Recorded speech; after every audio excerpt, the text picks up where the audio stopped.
नमस्कार, मैं शिवम सिंह और आप सभी का बहुत बहुत स्वागत है न्यूज हंगामा का ऑफिशियल यूट्यूब चैनल पर।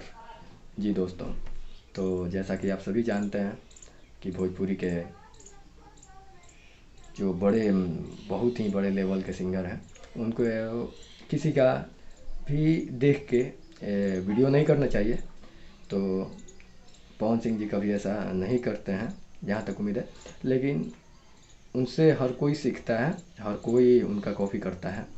तो आप सबको बता दें कि पवन जी के 2 साल लगातार एक ही तरीके के गाने आए, तो उसको देख करके एक सॉन्ग बना है खेसारी लाल यादव का, जो कि आप सबको बता दें कि आप सब देख सकते हैं उस सॉन्ग को जाके, जो कि एकदम सेम मिलता जुलता है इनके कहने, मतलब कि इनका सॉन्ग जैसे शूट किया गया था चंदा मांगने पे, दोनों सॉन्ग हैं तो सेम चंदा वाला वो सॉन्ग अपना रिलीज़ किए आदिशक्ति फिल्म से। तो ये सॉन्ग भी ऐसा भोजपुरी के किसी बड़े स्टार को नहीं करना चाहिए।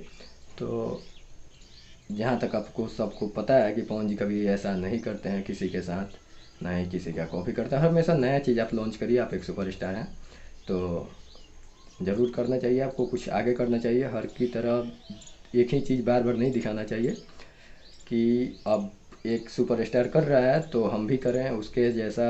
नहीं, आप एक बड़े लेवल के सिंगर हैं तो आप कुछ हट के करिए, किसी की कॉपी मत करिए।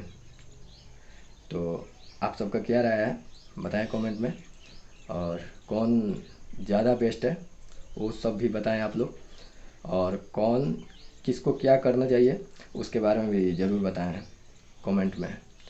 तो चलते हैं, फिर कोई अगला अपडेट होगा तो ज़रूर बताएंगे।